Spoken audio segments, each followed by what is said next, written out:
Hello. Welcome to webinar number 2 with me, Stephen Toro.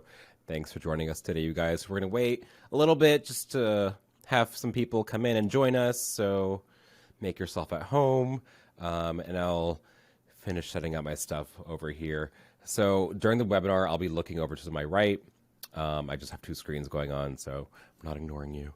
But yeah, make sure to come up with any questions, and my colleagues Mo or Maria will be answering throughout the webinar, and then there will be a live Q&A at the very end, so you definitely don't want to miss that.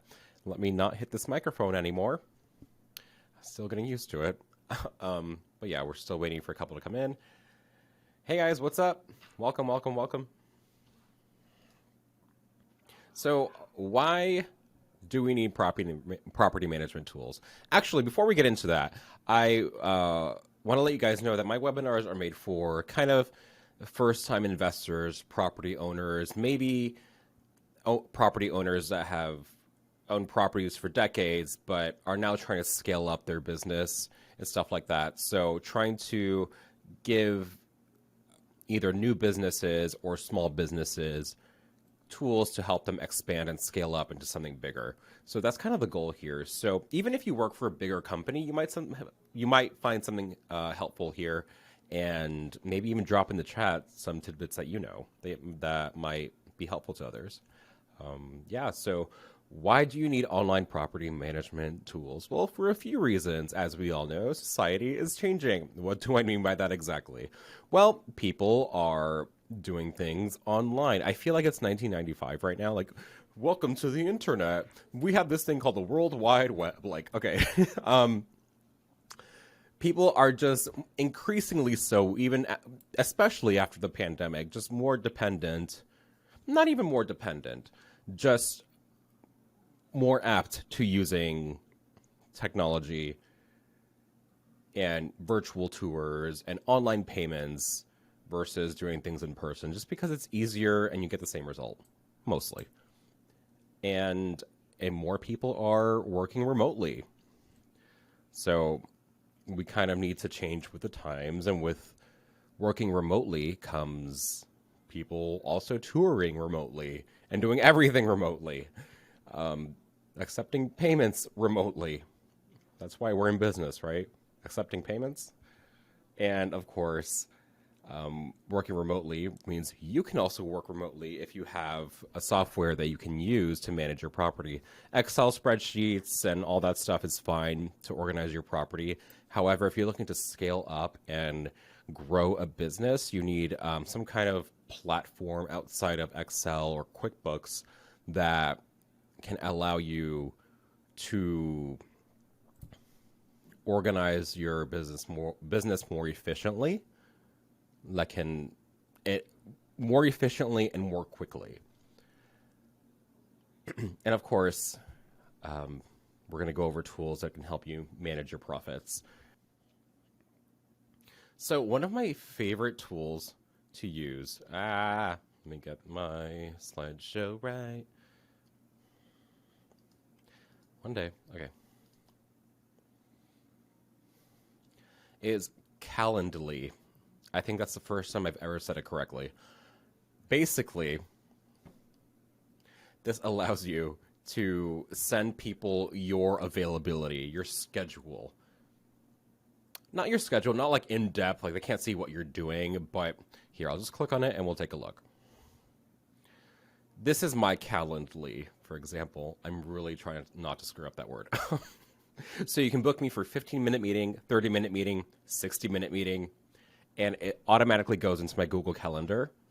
And what I like to do is put it in my email signature, so you always know when I'm available and when I'm available to talk.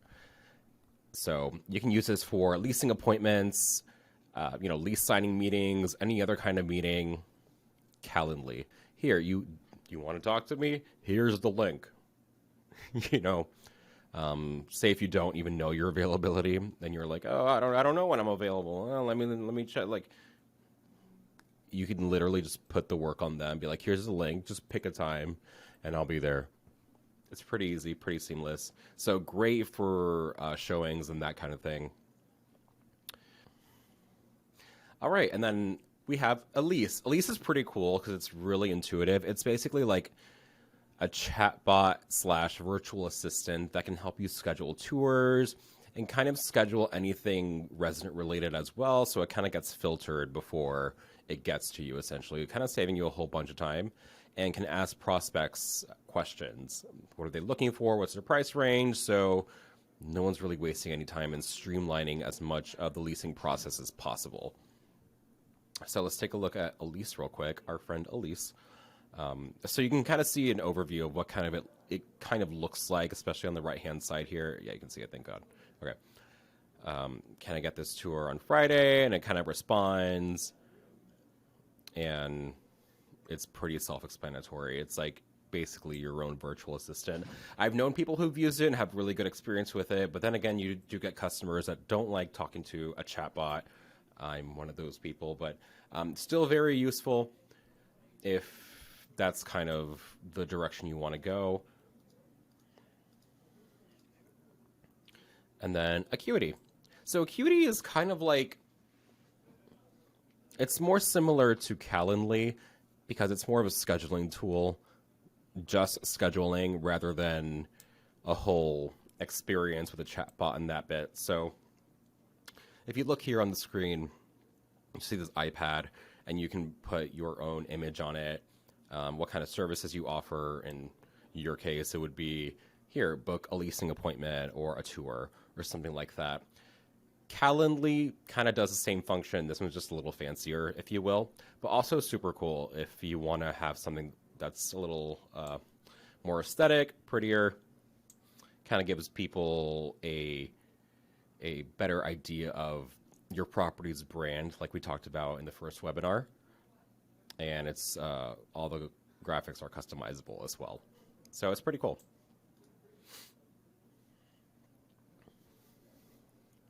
So online tour scheduling, this isn't anything new to anybody, but if you don't know, you have an apartments.com rep in your area. You have one assigned to your area wherever you are.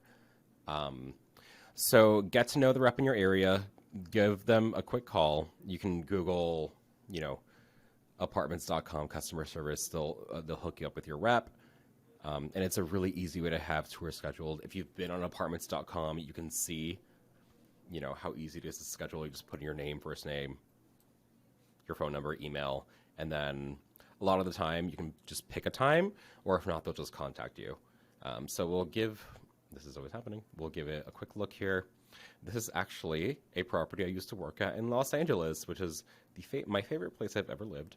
But anyway, so look, if you go here on the right, you can schedule a tour.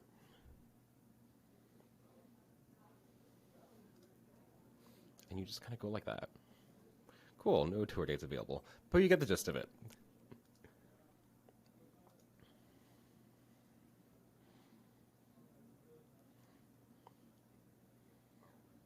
There are a lot of low-cost, free and or low-cost alternatives to apartments.com.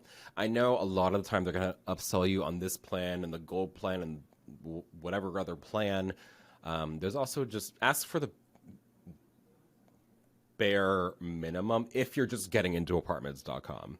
If that's something you're looking into doing and investing more time or resources into, then it's a good way to start. But don't, how do I say this? You don't have to buy the premium plan off the bat because it's a pretty penny. Once you start growing your customer base and you get a good reputation, in the community, and you have repeat tenants and all that fun stuff, then we can look into possibly expanding into a more premium plan of apartments.com. But it's not as expensive as it sounds. It's kind of like a Nordstrom, I would say, apartments.com. Nordstrom is known to be an expensive-ish store, right? Depending on what you're looking for. Apartments.com too. But what you don't know is that Nordstrom also offers products that are very cheap. Not like dirt cheap, but like, oh, they sell this? Like, I bought a $15 tie at full price at Nordstrom. Like, you wouldn't know they sell that. So same thing with apartments.com. They offer products and plans for properties your size that you may not know that they offer. So give them a call, give your rep a call, and they'll be more than happy to help you find something to get your property up and going and off to the races. Okay. Marketing tools continued. Virtual tours. Oh, we love virtual tours. During the pandemic, I was giving virtual tours all day, every single day. So it's not as complicated as you think, though it was at first. I will say that. If you have an iPhone, Pix, like the slideshow says, bingo, bango, you're in the money, baby. Zoom, FaceTime, Google Duo for Android. These are all things you need to conduct virtual tours. And there are specific apps that you can do virtual tours on. This is the most, not even the most basic. This is just the simplest to use, honestly. You point your phone, you show the apartment, kind of basically it. But if you have an Android phone, Google Duo is great because obviously you can't FaceTime because you don't have an Apple product. Or Zoom. Zoom you can get on iPhone or an Android.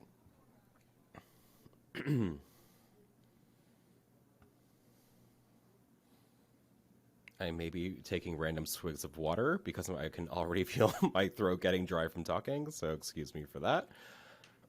All right, so 3D tours. Oh, these are really cool. A 3D tour, I think if you've ever been on a website for an apartment, like I guess like a higher end apartment, you do like a little 3D walkthrough. Those are so cool. The only thing is when you are giving the prospect an option of a 3D tour, you don't really, obviously, you don't have that interaction because they're in their own home, but you also don't get to ask questions and overcome objections. So it's kind of the only thing that is kind of a negative about the whole 3D tour thing. You don't get to overcome objections, and you don't get to kind of get a feel for what they're actually looking for, so you can kind of guide them in the right direction. They're just touring themselves from home. And same thing goes with a self-guided tour. It's kind of like, okay, then why am I here? But it's 3D tours are great as a supplement to showings. I wouldn't say that's the only option in which you should be offering to show people, but it's a great thing to offer. I think it shows just you as an owner willing to spend things on the property that the tenants would benefit from. So I think even spending money on a 3D tour, they'd be able to be like, oh, well, like for me, for example, if I see a 3D tour on somebody's website, I'd be like, oh, so this property is pretty nice. Like right off the bat, because they have a 3D tour on their website. And no, they are not expensive. You can do it yourself.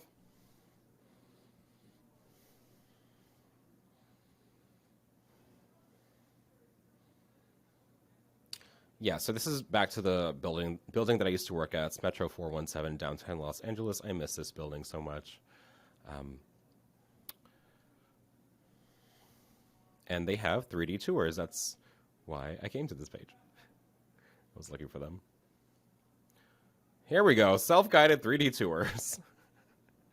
So, kind of the inside of a D5 floor plan. Gotta remember this. So, you get the gist of it. Let me show you the entrance real quick. It's insane. This is the original subway terminal building in Los Angeles, built in 1925. And my leasing office was, oh my goodness, right here. Okay, cool. I'll stop nauseating everybody with a 3D tour.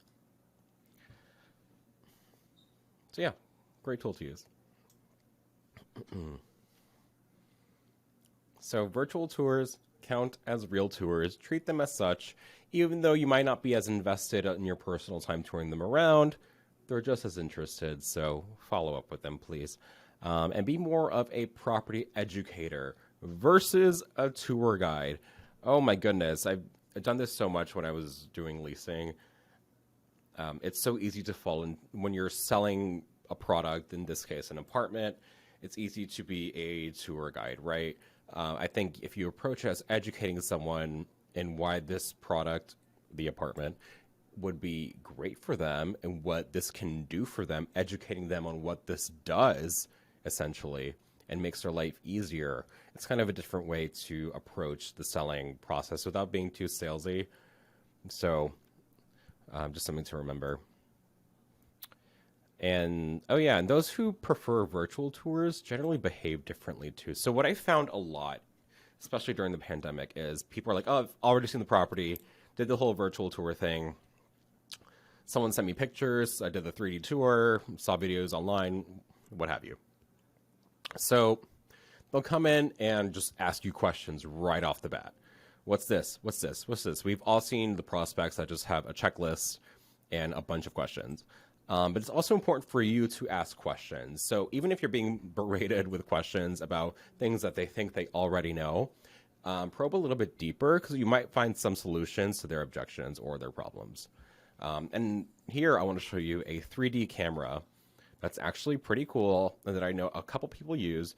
So you stick this bad boy on this tripod here, and then you get a 3D picture. I think you put your phone on it. Yeah, exactly, or something. I know a couple people with this. It's actually pretty cool if you're tech savvy. Super useful.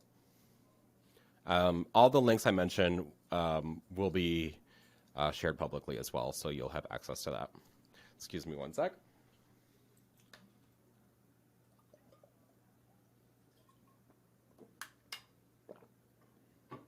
How are we doing there, guys? We still there?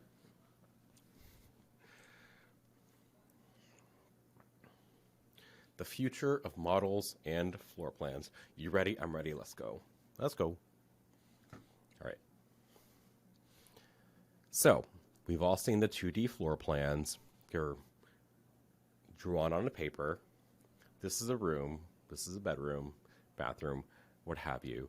But with all the competition there is now, there needs to be some kind of story that you've built for your property, the kind of people that are looking to live in the property, in the unit. So what's the whole story? We need to fill the floor plan with furniture, with fixtures and stuff that makes it look like there's a story happening in there that differentiates it from the product or the apartments next door. So grab a prospect's attention with detailed models. And I'm not saying they have to be physical. You walk into a model. I don't think those are useful anymore. We'll get into it very shortly. Not a fan of model apartments. I think they're kind of a waste of time and money. But yeah, figure out ways to grab a prospect's attention to build a story around the unit. It doesn't have to be, Fairy Tale Princess 2000 or Fantasia 2000. It just has to be a little more detailed than a 2D floor plan to understand, so they can see themselves inside of the apartment and kind of get it.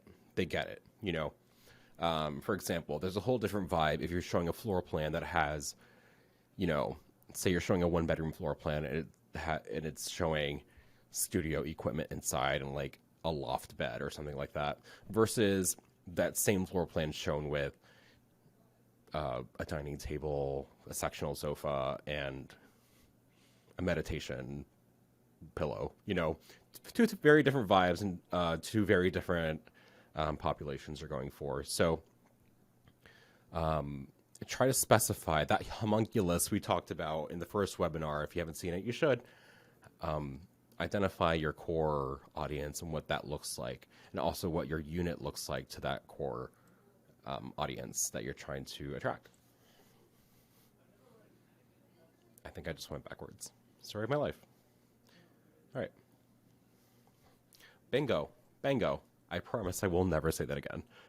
Okay, I don't promise. 2D model, 3D model. Which one looks way more inviting? The 3D model, of course. So aside from the story and oh my goodness, look, it looks like a family or what have you lives here, it also just looks like you spent money on doing this, and it does not have to, it might cost a little bit. I'm not going to lie, but it's not going to cost you nearly as much as you think, especially if you're like tech savvy. Look, Google Schmoogle, some places that do 3D models, and you'll see that you can probably do it yourself. It's really easy to do yourself, actually. Kind of easy to do yourself. You put the dimensions in. Have you ever played The Sims? You're going to hear me talk about The Sims a lot if you keep watching my webinars. Anyway, there's some websites where you can put the dimensions of the room in. It might take you a little time, and you can just place furniture in there and do this yourself. It's going to take a time commitment, maybe some money if you want someone to do it for you, but definitely possible, and special and really worth it if you're looking to grow or start your property management business, or this is your first property.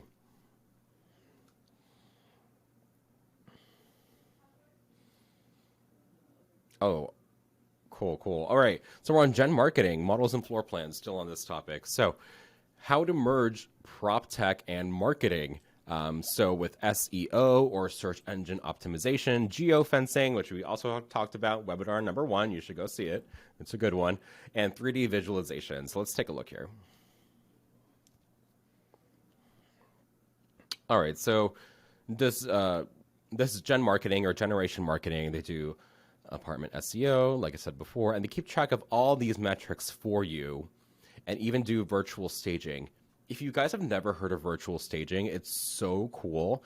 And you've probably seen it if not even noticed it. So basically they'll take a picture of an empty room and place fake furniture in it, like virtual furniture, and it looks so realistic you will never know it's not real.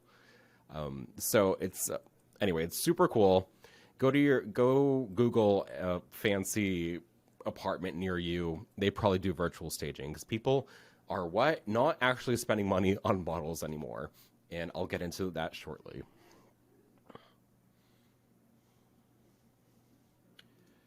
Okay. Oh, this is exactly what I was mentioning earlier. So Spoke is one of these things that allow you to visualize your floor plans and your ideas in a space. So this allows you to create your floor plan. If you know the measurements of your apartments, you can just do this yourself. Like, it's pretty intuitive, just from what I've read about it. Like, for example, let me go here. Like this one floor plan here. You just put in the dimensions of each wall, plug in some furniture, and it's pretty cool. It's really cool, actually. Super useful if you're just trying to get a 3D visualization of the space and share that publicly on apartments.com or any other listing website. So this is kind of going off of the first webinar, number 1 of marketing, is to consider your key demographic. Is your demographic actually looking for a 1-bedroom, or are they looking for a studio? Is your demographic looking for a 2-bedroom, or are they looking for a 1-bedroom with a den? So even though you may technically get more money per square foot from a 2-bedroom, you may get a quicker return if you turn that 2-bedroom into a 1-bedroom with a den. It sounds counterintuitive. However, you have to understand the needs of your market. Yes, my favorite part. Are model apartments necessary? In short, no. The idea is antiquated. Renters account for 35% of the population. We understand as a population what an apartment is used for. We don't need a model for it. We get it. A bed goes here. Dining table goes there. So why did model apartments even come about if they're not useful? Well, for really one main reason. So during the economic boom of World War II, people were buying houses, and the idea of renting became more mainstream. People weren't just renting in cities anymore. That was also spread out into suburbia, right? So people were like, what is this thing? Can this really be my home? So landlords set up a model apartment. Like, look, this can be your home. This can also be your home. Give us your money, your newfound money in this economic boom that we're in, right? So that's kind of where the idea came from, to set up a model apartment. So the idea is pretty antiquated. Is it a crime? Obviously not. If you want to set up a model apartment and lose rent on that apartment, that's on you. But a lot of the high-end places don't have model apartments anymore. If you want to show off your design skills and perhaps have a lobby you can do that in, or some kind of other public area of the apartment, but not a model apartment because people are going to rent it anyway. There's a lot more demand than there was way back when also, so having the physical model is not as important as having the 3D model or more detailed models online. Those I would put more emphasis on than a physical model. Let me silence my phone. You guys still there? What's up? And by silencing, I meant, let me just check my text messages. All right, we're in the middle of something here.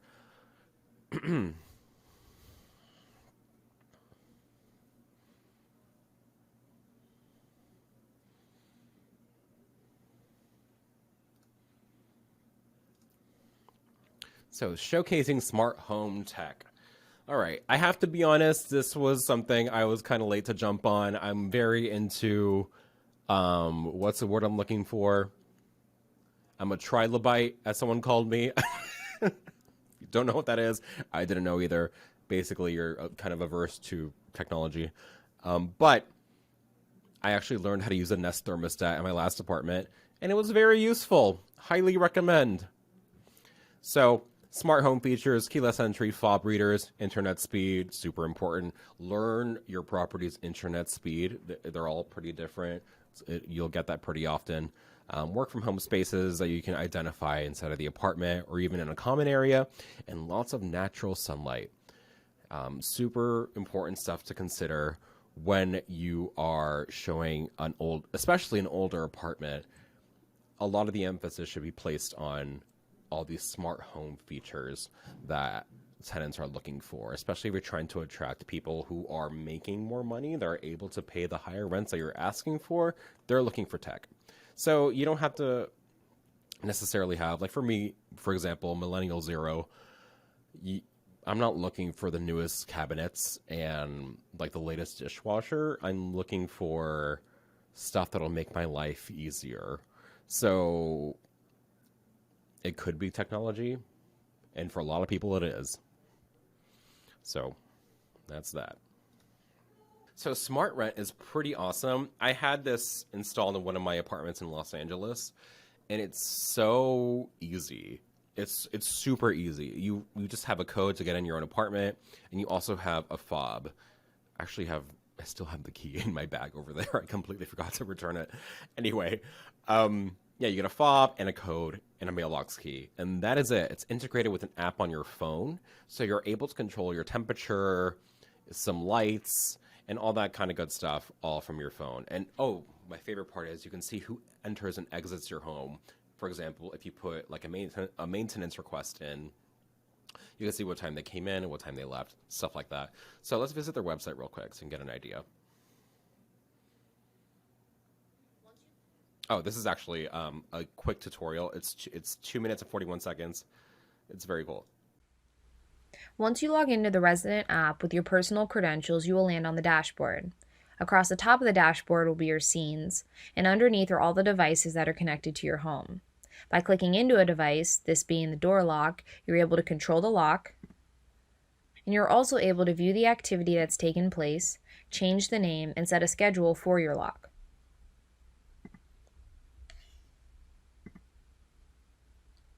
By clicking into the thermostat, you're able to change the mode and adjust the temperature. And again, view the activity, change the name, and set a schedule for your thermostat.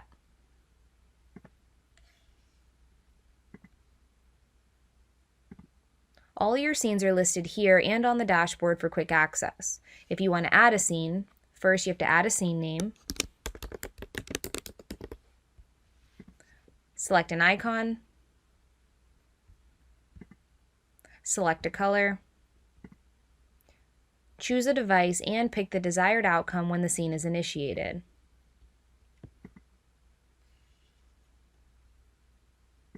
And then your scene is created.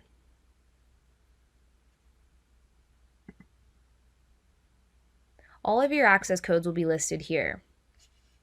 By clicking My Access, you are able to see your code or generate a new 4 to 6 digit code if desired.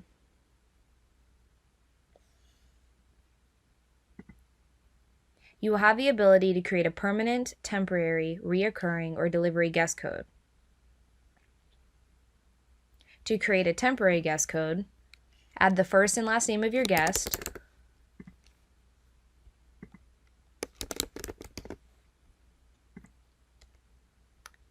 a mobile or email address,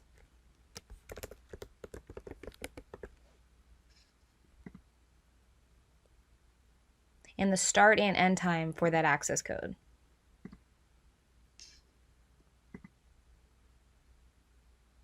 Once created, you'll have the option to view that code or revoke access if wanted.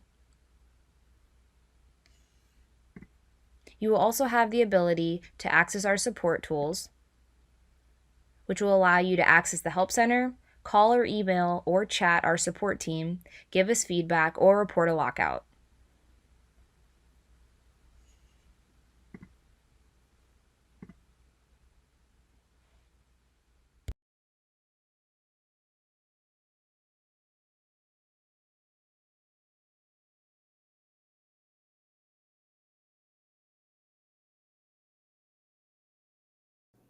All right. Don't know who she is, but thank you for that. We know. We love Amazon Prime. All right, we'll go back to the slides. Oh, I think I'll just leave it like this. Cool. So yeah, it's a really cool feature. You can even allow temporary access to guests and stuff like that, as you see by assigning them a code that you're able to revoke whenever you want, basically. Staying connected and why it's important. All right. Email campaigns. So here's kind of like the old school version of email campaigns. So you send emails to groups manually and use Excel spreadsheets to keep track of communications. This is still useful and it's still a viable way to, I forget there's a camera up here and not here, sorry. It's still a viable way to keep track of your communications with tenants. However, it's not the most useful way. Useful, yes, but there are more useful options that you can use. For example, there's MailChimp. You can create email campaigns, let people know about new specials, vacant units, new amenities, etc. Automate work that you would otherwise be doing by, using your Excel spreadsheets and going through your email by yourself. So we'll take a look at MailChimp real quick. So here's basically a summary of what they do. Convert with automations, optimize with AI and analytics, target with segmentation, which is you can customize, you put your email list and all their data into MailChimp. You select whoever's looking for a 1-bedroom, and you only send emails to those people. So that's an option as well. MailChimp is super useful if you don't have a software, and it's a huge time saver for sure. Definitely. So here's what you can do with software. So MailChimp's great, but with software, you can do lead management. So everything from when the lead comes in to when they lease the apartment, all the communications and accounting is all kept there. So on the software, it's all available to you at all times, rather than going to 18 different systems or different spreadsheets to see what you're doing. And maintenance management, which is super important. This is definitely something you don't want to lose track of. And what I love about maintenance management and software is that instead of maintenance management being involved in a separate software, it's all interlinked with this individual's apartment. And so everything is right there, right in front of you. Online payments, of course, because we're in business to what? Get paid. So definitely important. A part of online software are online payments. and tenant screening, where you can, as the name implies, screen your tenants. So this makes it a whole lot easier for you to get qualified tenants and even look at their background, all that good stuff. Usually they'll pull a TransUnion credit report and background check, so pretty reliable there. And you can automate communications. You can schedule emails to go out. You can schedule emails to go out to certain people, stuff like that. So basically, you get your own little MailChimp if you have a software, plus all these other features as well. Here are some of my favorite softwares: DoorLoop, Buildium, Yardi, RentTech Direct. So essentially, they all do the same thing, right? But you want something that's also intuitive. So we're going to take out, this is just my opinion, if you want something that's intuitive, does not reflect DoorLoop's opinion, we're going to take out Yardi. And then we're left with the other ones, right? So DoorLoop is one of the ones that kind of makes it really, really easy. Guys, I've used every single software on the planet. I've used Yardi, OneSite, Entrata, even ShowPro when that was the thing, when it turned into Anyone Home. Anyway, OneSite's probably the least user-friendly. DoorLoop is the complete opposite. You don't even have to know what you're doing to navigate. You just read. Super easy. The accounting tools are the sell for me. They're super easy to use and read. Even when you're doing account reconciliations and end of month stuff, super easy. Cool. If you haven't adopted If you haven't adopted electronic signatures by now, do it. It's so easy, and it's not something that's super fancy that you have to learn how to do. Even if you've been doing paper applications and lease signing for decades or years, just adopting DocuSign or HelloSign, super easy. So, okay. Nope, not what I was trying to do. So, head over to DocuSign real quick. So that's kind of their main website. And then there's this little tutorial. Oh my goodness. Then this, bear with me. Then there's this little to agree tutorial to here. sign things via electronic signature. So I suggest that you click on the electronic records won't and signature watch the whole thing, disclosure, but read just through kinda that, get an and once idea. you're happy with it, check the button that says I agree to use electronic records and signatures. Once you click on that button, you'll be able to then click continue and then get started. In the upper left side of your screen, you're going to see a start button. So go ahead and click on that. And once you click on that, it's going to bring you to the first sign here flag, a little yellow flag. And when you click on that, you're going to have to develop an electronic signature. You'll click on adopt your signature. Probably when you click on the yellow flag, you're going to see your name entered into the system. You'll also see your initials there as well. You get to either try to draw an electronic signature with your mouse, which frankly I find is a little bit tricky, or you can accept one of the standard electronic signature fonts, which is just fine if you want to go ahead and do that. So you can choose one and then choose adopt. And after that, whenever you click on a yellow sign flag like you see, you're going to see your signature appear there. Just go through the document. So read you basically everything to get make how sure that you're works. happy with it, and You just send like you would sign your the name on a person physical you're signing the document. lease to the document, they click a button, and everything is signed. This is how a lot of the bigger businesses, by businesses, I mean apartment buildings, do it. So definitely something you want to adopt if you're looking to attract people who can pay more rent. And HelloSign is a lot of the same thing as DocuSign, just a little bit different and works with your Gmail Dropbox. Yep, another email with a document I need to sign.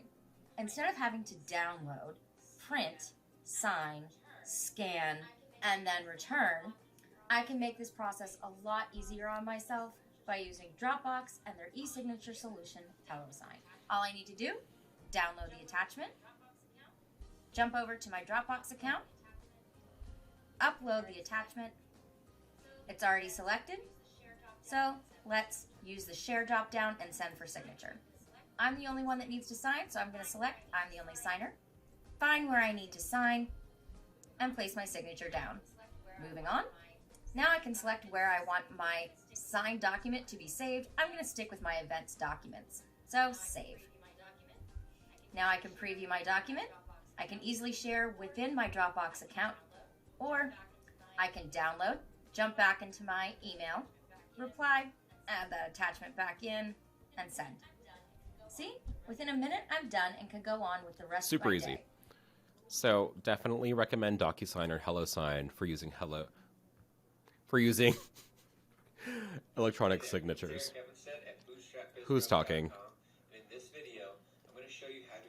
So rude. It was an autoplay. Anyway, moving on.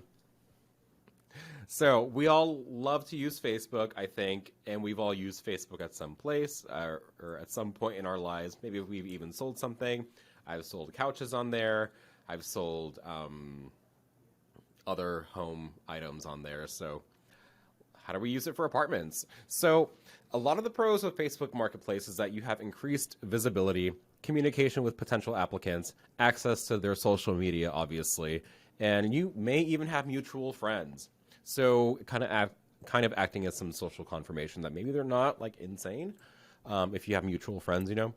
But yeah, you have access to their social media, which means you have access to information about them, maybe some pictures, maybe where they work, stuff like that. So all very useful info that you want to know and frankly need to know if you're trying to rent an apartment to somebody. Oh, great. We move on to cons. Okay. So oh my God, one of the only cons about Facebook Marketplace, yes, it's, I guess, safer than Craigslist. I'm not a security expert, but I feel that way. But no verification is required. So there's no verification needed on your end as the seller for the person renting the apartment from you to know you're not a scammer. So they have no idea if you're a scammer or not. And vice versa, you don't know if they're a scammer or not. And lack of syndication, what does that mean? So when you post on Facebook Marketplace, it's only on Facebook Marketplace. It's not sent anywhere else.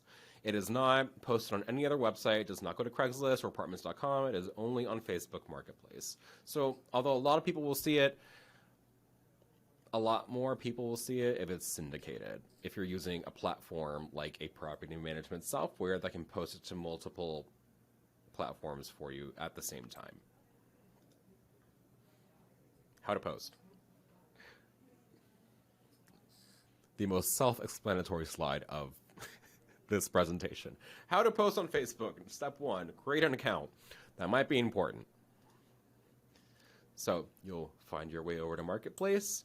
You'll find your way over to create a new listing. And then we will continue. You're going to add pictures. This goes without saying. I know, especially if you're a smaller landlord and your apartments aren't necessarily as expensive or as, you know, a bigger building down the street, you may feel that just the price itself is going to sell the apartment. And although perhaps it has worked in the past, you need to post pictures. People want to see what they're getting into. And if you're a little more involved in posting the ad and putting some time into it, not even a lot of time, just posting a couple pictures, you'll get people who are actually interested in living in that particular apartment and not just people who are interested in a price that may not be qualified or just scammy altogether. Sorry. Publish the listing. Boost your ad. Oh, this is great. So you pay like $20 for, I think, something like 500 to 1,000 impressions in a certain area, and it's super easy advertising there. It'll give you the option to boost your ad once you post it. It'll say boost, it'll ask for your budget, and then you say $20 or up to, say, $50 for a 3-day period in a certain area. It's all very self-explanatory. You can even just like draw a map. It'll come up. It's very easy.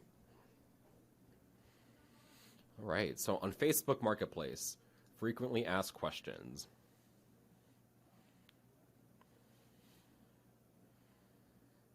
How do I manage leads?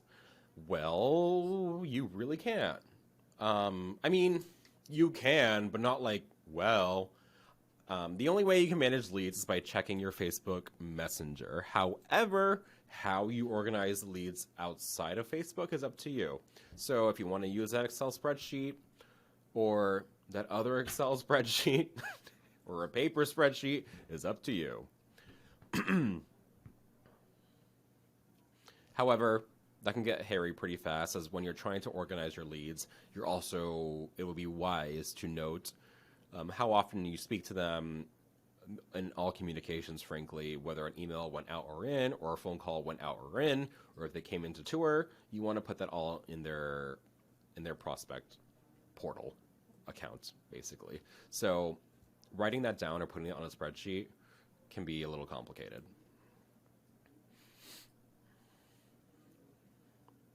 Can I post videos on Facebook Marketplace? Currently, you cannot post videos on Facebook Marketplace, so just make sure to take lots of pictures and tell a story. Can a tenant apply through Facebook Marketplace? No. All of that is on you as the LL. Trying to be cool. As the landlord. Facebook Marketplace is simply an intermediary between you and the potential tenant. All the application processes are just through you, the landlord. Nothing to do with Facebook. And there is no function to apply through Facebook either. Will the ad show on my Facebook page? Yes or no. It depends on your settings. Once you post the ad, it will likely ask you, do you want this on your personal Facebook page? You simply answer yes or no.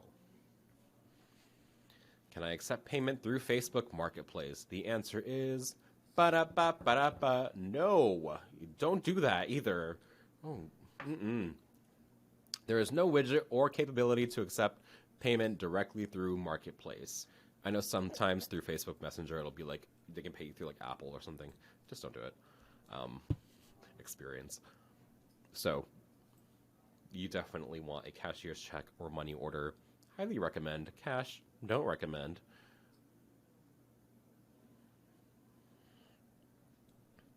And card as a last resort.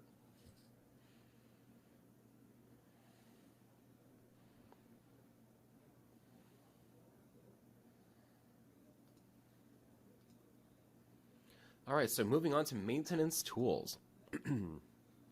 Software not needed, but highly recommended. So, we'll do it again. Software not needed, but highly recommended. You can keep track of your maintenance requests and delegate maintenance tasks to certain individuals who are better for the task. If that's you, then go for it. And keep track of your maintenance inventory, which is huge. Like, do you remember the last time you needed a hammer and could not find your hammer? Man, is that frustrating. But we move on with life, right? Yes, we do. And some of the maintenance software even comes with how-tos. If you're a solo property manager with no maintenance staff, a lot of it will literally have guides on like how to fix a toilet, or can you tell them not maintenance? I was like the Vegas like repair, how to fix a toilet. It'll be like how to unclog a sink, like, and have handbooks within the software of how to do these certain things. So it's actually super cool.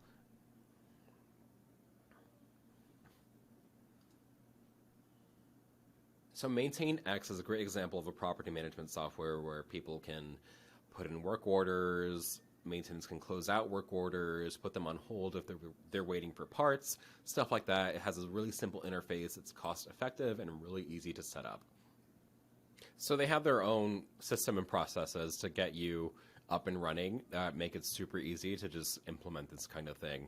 And they have a whole systematic onboarding process that basically transfers all your information, all your maintenance information. If it happens to be on paper, they'll help you transfer it to MaintainX.